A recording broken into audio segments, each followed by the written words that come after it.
Hello, everyone. Today I wanted to talk about a 1986 recent Criterion release, a film called Mona Lisa.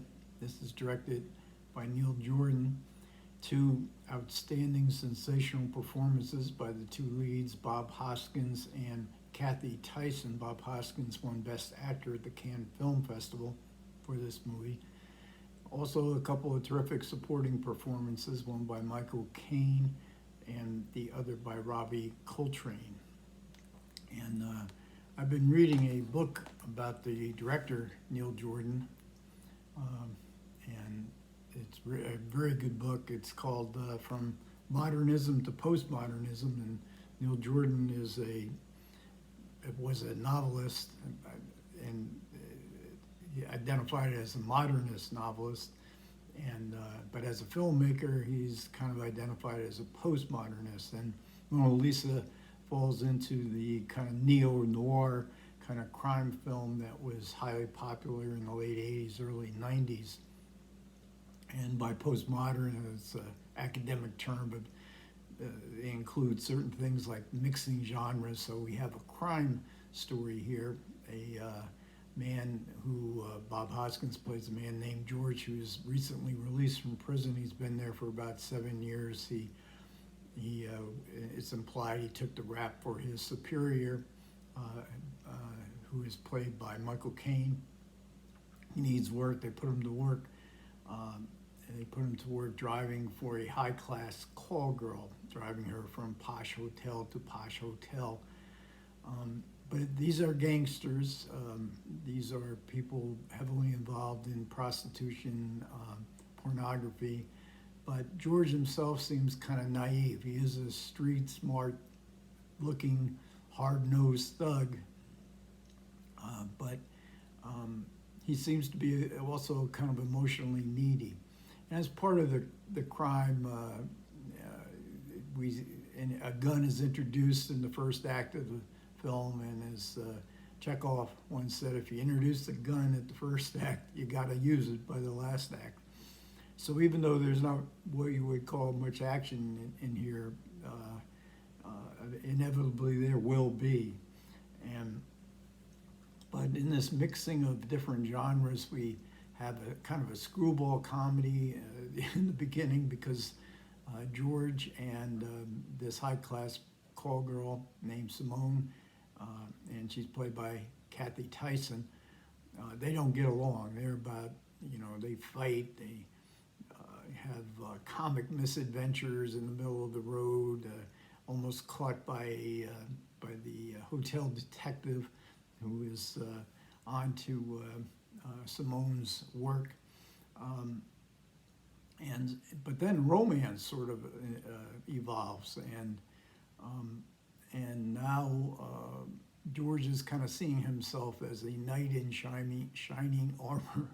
So we get a dose of kind of fairy tale, the genre of a fairy tale. This is a crime movie, neo-noir. It's also a bit of a fairy tale. We see a white rabbit.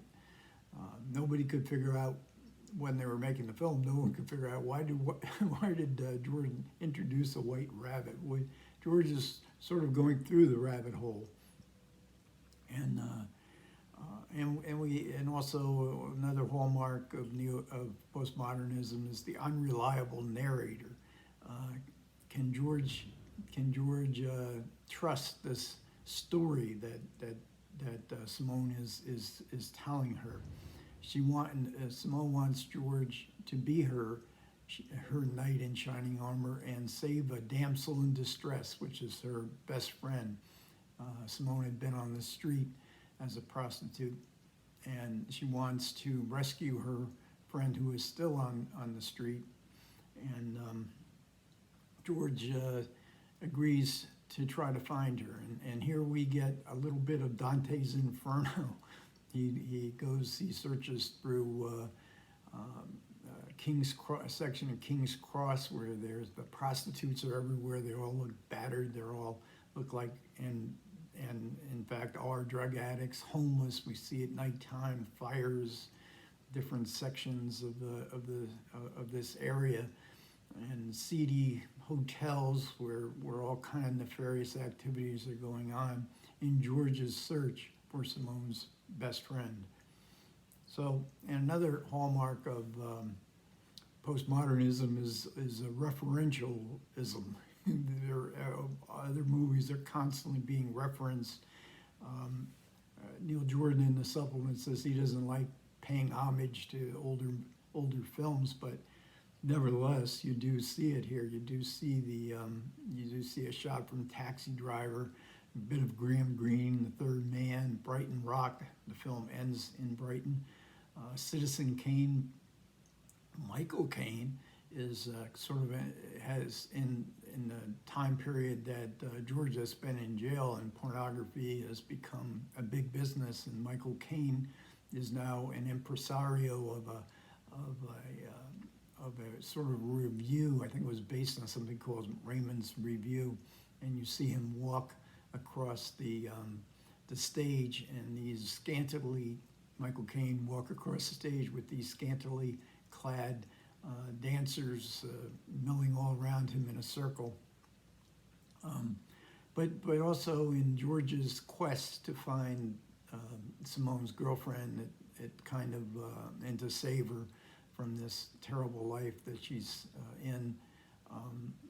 The Searchers is invoked, but even more so, a variation of The Searchers itself, a referential movie to The Searchers in Paul Schrader's Hardcore, where George C. Scott plays a father who goes who travel from the Midwest, goes to LA to try to rescue his own daughter, who is lost in the world of pornographic movies. So there's a rather dour view of modern life, of pessimism, I think it's safe to say, in human relationships that are depicted here in this movie. An inability, this is consistent with Neil Jordan's career, kind of an inability to properly identify the other person. The perplexity of modern life, that's part of the perplexity of modern life. Who is this other person? Can we trust their stories? And yet, despite the pessimism, there's kind of a bit of hope as well. And there's a couple of relationships in Mona Lisa, more grounded kind of relationships than George's increasing devotion to Simone. And one is played by Robbie Coltrane, his best friend, who it's hard to say what he actually is doing. He looks to be a car mechanic, an auto mechanic. He lives in an old caravan that's parked inside this garage, but he's also some sort of artist, sculptor. He makes a sculpture out of a plate of spaghetti that looks so real that it looks like he'd be able to sit down and eat it. And they tell each other mystery stories. In fact, George relates to his friend the story of Simone and the story of his quest. George has also reestablished a relationship with his daughter. His wife, ex-wife, it's implied, doesn't want anything to do with them and doesn't want their daughter, to have anything to do with George. But she's 15 now, they managed to meet.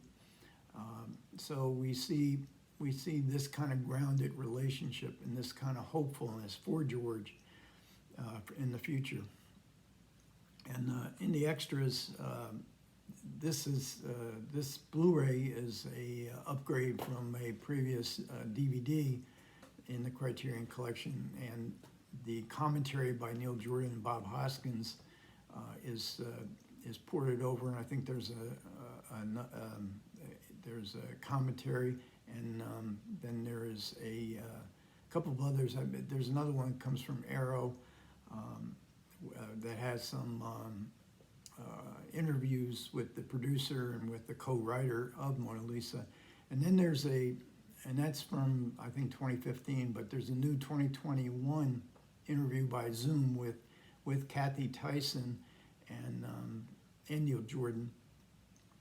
And this is really superb. And unfortunately, Bob Hoskins is no longer with us, but I love these kind of interviews where they have not seen each other for a while, and they reminisce about what it was like to make the movie, and you see their pride and what they accomplished, and that 36 years later, people are discussing it's being released on Blu-ray. It's people are discussing it again, and you know, the sheer joy of something that they've created that has lasting value. And Cathy Tyson talks about her relationship with Bob Hoskins. She was only 20 years old. Her first movie, she had only done a little bit of stage.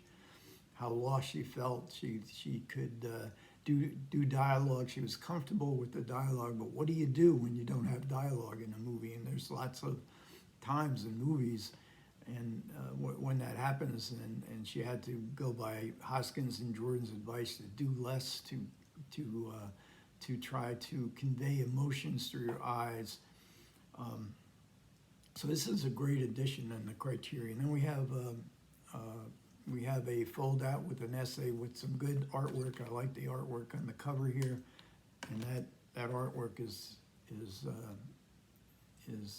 also in the folder. That's, of course, Bob Hoskins. And then we have Cathy Tyson.